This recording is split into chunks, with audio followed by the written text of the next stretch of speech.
আমি এখন দাঁড়িয়ে আছি দেশের আলোচিত এবং সমালোচিত যে পার্কটি রয়েছে গোপালগঞ্জের বৈরাগীটোল গ্রামে শাবানা পার্ক।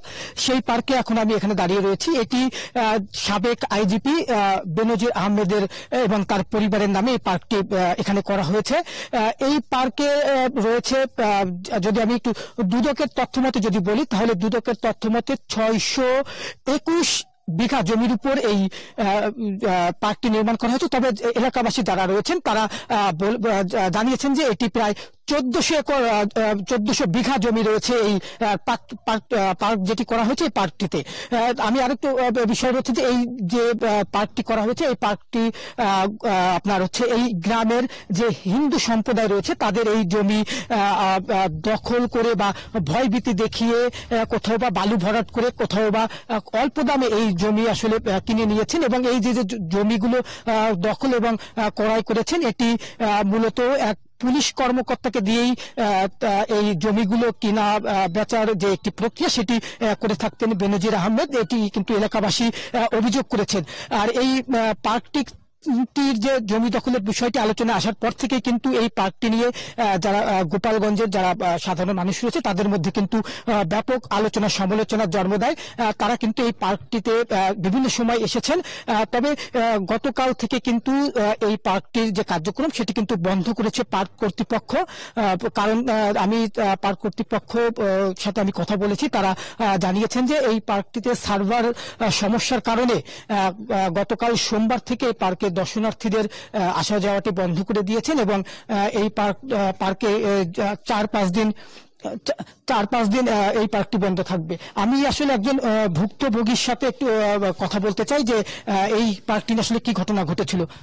আপনি তো জানেন যে এই পার্কটি দখল করা হয়েছে এবং এখানে অসংখ্য হিন্দু সম্প্রদায়ের জমি দখল করেছে। আসলে কিভাবে দখল করেছে, আর আমরা জানি যে এই গণমাধ্যমে কথা বলার পর আপনাদের উপর একটি হামলারও ঘটনা ঘটেছে পুলিশের উপস্থিতিতে। আসলে ঘটনাটা কি হয়েছে? আসলে এখানে বেনজির সাহেবের বিভিন্ন সরকারি কর্মকর্তা প্রশাসনের, বিশেষ করে তৈমুর আলম, উনি এখানে জমি কেনা বেচার ক্ষেত্রে অনেক কৃষকদের ভয়ভীতি চাপ প্রয়োগের মাধ্যমে অনেক জমি কিনেছেন বিভিন্ন কৌশল অবলম্বন করে। এবং আমরা যারা এখানে স্থানীয় আছি আমাদের জমিতে বেড়া দিয়ে এলজিডি রাস্তার সাথে সংযোগ বিচ্ছিন্ন করা হয়েছে, মেইন ফটক দিয়ে এলজিডি রাস্তা আটকানো হয়েছে, বিভিন্ন অন্যায় অভিযোগ এ নিয়ে আমরা গণমাধ্যমে কথা বলার পরে আমাদের উপর পুলিশ লাঠিচার্জ করে। আমাদের এই পাশে বৌলতলী পুলিশ ফাঁড়ির আইসি আমিনুল, ওনার নামটা আমি এক্স্যাক্টলি বলতে পারবো না, কি আমাদের উপর উনি মানে লাঠি অ্যাটাক করে আর কি সেদিন রাতে। এ নিয়ে তো বিভিন্ন নিউজ চ্যানেলে সংবাদও হয়েছে, কিন্তু আমরা এ নিয়ে এখনো খুব আতঙ্কের ভিতরে আছি। আমাদের এখানকার পাবলিক খুব আতঙ্কের ভিতরে আছে, কেউ কথা বলতে চাচ্ছে না এটা নিয়ে। আমরা জানি যে যেদিন রোমেলের একটি আঘাত আনে তার আগের দিন রাতে এখান থেকে ট্রাকে ভরে মালামাল সরায় নেওয়া হয়েছে এবং একটা অভিযোগ রয়েছে। আসলে এই বিষয়ে আপনারা কতটুকু জানেন? হ্যাঁ, যেদিন মাল দুদক ক্রোক করে সেদিন তার পরের দিন মানে বৃহস্পতিবারে ক্রোক হওয়ার পরে শুক্রবারে গভীর রাতে ভিতর থেকে কাবার্ড ভ্যানে করে মালামাল রাত 3টা-4টা নাগাদ এখান থেকে বের হয়। এরপরে আরো একদিন মালামাল বের হয়, সেটা কত তারিখ আমি এক্স্যাক্টলি বলতে পারবো না। এবং আপনার ঘূর্ণিঝড় রুমালের ভিতরেও এখান থেকে আপনার গরুর ফার্ম থেকে গরুগুলো নিয়ে যাওয়া হয়েছে। যেমনটি শুনছিলেন যে এখানে কিন্তু ভয়ভীতি দেখিয়ে জমি যে দখল করা হচ্ছে সেটি কিন্তু একটা অভিযোগ আছে। আমি একটু কথা বলবো যে আমরা এখানে আরেকটি অভিযোগ পেয়েছি যে জমি না দেওয়ার কারণে অনেক পরিবার কিন্তু দেশ ছেড়েছেন ভয়ভীতির কারণে। আমি এমন একটি পরিবারের সাথে কথা বলবো। আমরা জানি যে আপনার এক ভাই চলে গিয়েছে, জমি চেয়েছিল, জমি না দেওয়ার কারণে তিনি দেশ ছেড়েছেন। আসলে কিভাবে তিনি দেশ ছেড়েছেন আর ঘটনাটা কি হয়েছে? ঘটনাটা হলো কি, আমরা দুই ভাই, আমার নাম বাদল বল, আমার বাড়ির নাম প্রশান্ত বল, বাবার নাম সুভাষ বল। কিন্তু দুই ভাই পৃথক খাই, কিন্তু আমাকে জমি দেওয়া যাচ্ছে এক এক ভাই এক এক দাগে খাই। আমার জমি দেওয়া ওই এক এক অংশ তো আছে, তো আমার অংশটা আমি বাইরে লিখে দিয়েছি, বাইরের অংশটা আমার লিখে দিয়েছে। এরপরে যে দেখি দাগটা বড় হয়েছে, কিন্তু আমার ভাই ওই পুকুরি কাঁচা দিয়ে টমেটো গাছ টাছ লাগায়, এইভাবে বাঁচে। সে তাহলে শ্বাসের রুগী, মানে দুর্বল। এরপরে তার 3টি মেয়ে আর একটা ছেলে, ওরে ডাকিয়ে নিয়ে গেছে কি এই জায়গা তুই দিবি রেখে বালি ভরাট করতেছে। বালি ভরাট করতেছে মানে তার কাঁচা টাচা পুরোটাই নিয়ে গেছে।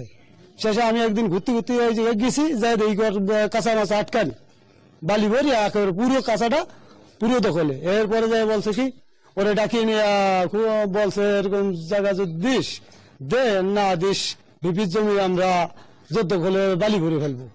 এলো এই আরাধন পোদ্দার। আর ওরে ডাকিয়ে নিয়ে রাত্রে যে কি ভয় দিছে না কি এসছে এইটা আমি আমার দ্বারা আজ পর্যন্ত বলেও নাই। আর তারা কি দেখাইছে না কি আছে সে ভয়তে রাতের অন্ধকারে জমি লেখিয়ে দিছে না কি আছে এইটা আমি আজ পর্যন্ত জানতে পারিনি। গতকালকে আমি তারা ফোন দিছি, ফোন দেওয়ার পরে বললো কি হ্যাঁ আজি স্যারের স্ত্রীর নামে জমি দিয়ে লিখিয়ে নিয়েছে আমার দায়িত্বে, এইটুকুই বললো। সেটা আমি আবার জিজ্ঞেস করলাম কি কোনো ভয় ঠাইতেছে কি, কয় কেউ আজ তোর কাজ নাই, যদি কোনো সাংবাদিকই যদি আমার ফোন দিয়ে জানায় আমি সেটা বলে দেবো স্পষ্ট। কিন্তু তার ছেলের নিয়ে এই এলাকাতে মানে রাতের অন্ধকারে মানে এই গ্রামের কেউ জানে না চলে গেছে। যেমনটি বলছিলেন যে এই আপনার অনেক পরিবার কিন্তু এভাবে কিন্তু দেশ ছেড়েছেন বেনজির আহমেদের যে জমিটি যে জমি দখল করার সময়, এমন কিন্তু অভিযোগ রয়েছে। আর আমরা জানি যে এই পার্কটি বন্ধ করা হলেও এখন পর্যন্ত কিন্তু এই পার্কের নিরাপত্তার দায়িত্ব কিন্তু পুলিশ এখানে নিয়োগ দেওয়া হয়েছে। তারা কিন্তু এখানে 24 ঘন্টায় থাকছেন এবং এই পার্কের যে নিরাপত্তা সেটি কিন্তু তারা দিচ্ছেন। আরেকটি বিষয় হচ্ছে যে এই পার্কের পাশ দিয়ে কিন্তু একটি সরকারি রাস্তা রয়েছে যেটি এলজিইডি আপনার এই সড়কটি নির্মাণ করেছে। এই সড়কের প্রায় 250 মিটার সড়ক দখল করে এই পার্কটির একটি গেট নির্মাণ করা হয়েছে।